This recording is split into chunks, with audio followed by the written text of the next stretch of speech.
Hello students. So today we are going to start with electronic configuration, and electronic configuration tells you the idea how to fill electrons in various orbitals of a particular element. So what is configuration? Filling of electrons in various orbitals of an element. तो उसको fill करने के लिए हम तीन principles use करते हैं, that is of Pauli's exclusion principle and Hund's rule. तो फर्स्ट क्या है? Of principle. तो इसके अकॉर्डिंगली क्या है कि orbitals are filled in the increasing order of energy. तो हमें बच्चों ऑलरेडी पता है कि एक सबशेल के सभी ऑर्बिटल की एनर्जी क्या है? सेम है। तो ultimately subshells have to be filled in increasing order of energy. Clear है? फॉर एग्जाम्पल हमारे पास जो 1s है वो सबसे पहले फिल होगा क्योंकि उसकी एनर्जी क्या है? मिनिमम। उसके बाद कौन सा फिल होगा? 2s, ऐसे ही 2p एंड सो ऑन। तो जिसकी एनर्जी सबसे कम है वो सबसे पहले, और जिसकी एनर्जी सबसे ज़्यादा है वो सबके बाद फिल होगा। क्लियर?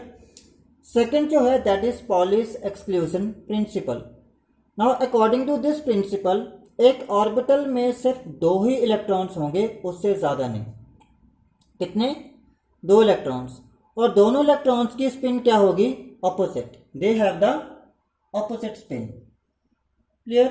मीन्स अगर उनमें से एक क्लॉकवाइज जाएगा तो दूसरा उनमें से एंटी क्लॉकवाइज जाएगा। मीन्स एक क्लॉकवाइज दूसरा anti clockwise. So 2 electrons in an orbital. And third जो है that is very important, that is हंस रूल।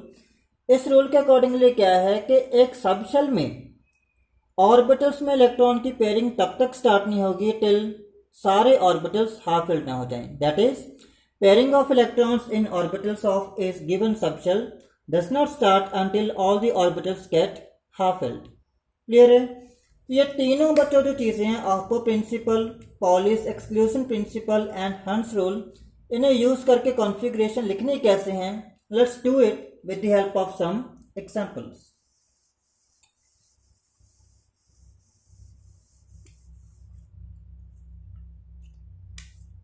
से हमारे पास है एलिमेंट कार्बन। अब कार्बन का एटॉमिक नंबर जो है दैट इज इक्वल टू 6। कितने इलेक्ट्रॉन्स हैं? 6। अब हमने देखना है कि ये 6 इलेक्ट्रॉन्स किन किन सबशेल्स में प्रेजेंट हैं। क्लियर है? तो मिनिमम एनर्जी वाला सबशेल कौन सा होगा? 1s। तो हमारे पास क्या आ गया? 1s सबसे पहले फिल होगा। अब s सबशेल में बच्चों कितने इलेक्ट्रॉन्स आने हैं? 2। तो क्या हो गया? 1s 2। इसके बाद कौन सा है? 2s। अब यहाँ पे फिर से s आ गया, तो ये भी क्या आ गया? 2s 2। और इसके बाद क्या है? 2p। अब इलेक्ट्रॉन्स कितने फिल हो गए? 2, 4, कितने बचे? सिर्फ 2 इलेक्ट्रॉन्स। तो यहां पे आ गया आपके पास 2p2। Is it clear? अब इंक्रीजिंग ऑर्डर जो आ गया that is according to aufbau principle. Clear है? अब जो s ऑर्बिटल है उसमें तो 2 इलेक्ट्रॉन आने हैं, तो हम कह सकते हैं कि इसके दोनों इलेक्ट्रॉन आपके कुछ ऐसे प्रेजेंट हैं। इसके दोनों इलेक्ट्रॉन्स कुछ ऐसे प्रेजेंट हैं। अब p के 3 ऑर्बिटल्स हैं। कितने? 3 ऑर्बिटल्स। उनमें से पहले एक ऑर्बिटल हाफ फिल्ड होगा, फिर दूसरा होगा। ऐसा नहीं है कि आपके दोनों के दोनों वो पहले आ जाएं और बाकियों में इलेक्ट्रॉन्स जाए ही ना।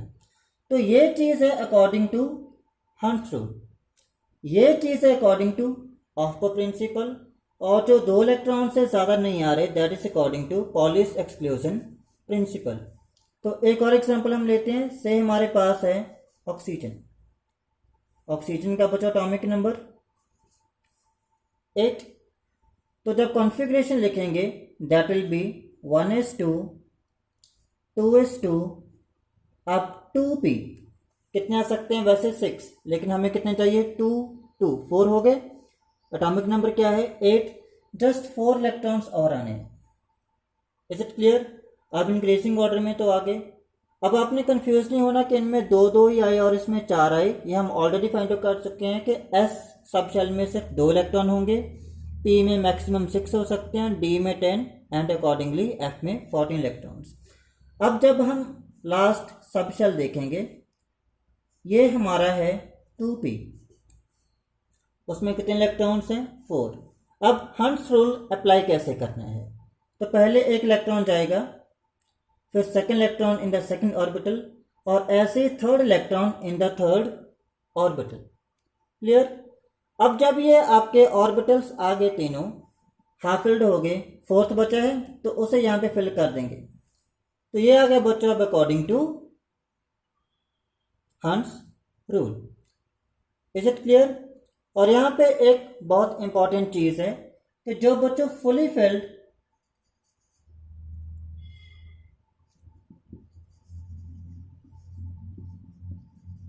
एंड हाफ फिल्ड कॉन्फ़िगरेशंस हैं of outermost subshells, they are more stable than other configurations। ठीक है। अब ये चीज़ हम देखते हैं कि कैसे है। से हमारे पास है ऑक्सीजन जिसका एटॉमिक नंबर था 8, और हमारे पास है नियॉन जिसका एटॉमिक नंबर है 10। क्लियर। अब इसकी जब लिखेंगे तो ये आ गई 1s2 2s2 2p4, लेकिन वो आएगी 1s2 2s2 2p6। अब क्योंकि आउटर मोस्ट सबशेल p है और p में कितने इलेक्ट्रॉन्स आ सकते हैं 6, लेकिन यहाँ पे कितने थे 4, तो ये तो पार्शियली फिल्ड है, मीन्स सारे ऑर्बिटल्स फुली फिल्ड नहीं हुए, लेकिन वहाँ पे आपके सारे ऑर्बिटल्स फुली फिल्ड हो सकते हैं क्योंकि वहाँ पे 6 इलेक्ट्रॉन्स प्रेजेंट हैं। तो ये कॉन्फ़िगरेशन इसके कंपैरेटिवली ज़्यादा स्टेबल होगी। ऐसे अगर हम नाइट्रोजन देखें तो वो आ जाएगा 1s2 2s2 2p3। तो p3 के लिए आपका जो आउटर मोस्ट सबशेल है उसके तीनों ऑर्बिटल्स हाफ फिल्ड हैं, और हमने कहा था कि fully filled and half filled configuration उससे स्टेबल है, मींस नाइट्रोजन की कॉन्फ़िगरेशन ऑक्सीजन के कंपैरेटिवली ज़्यादा स्टेबल है क्योंकि वो हाफ फिल्ड कॉन्फ़िगरेशन है। So this is how you can write the electronic configuration for various elements and you can compare the stability of these configurations in terms of the fully filled, half filled or partially filled configurations. Thank you for watching.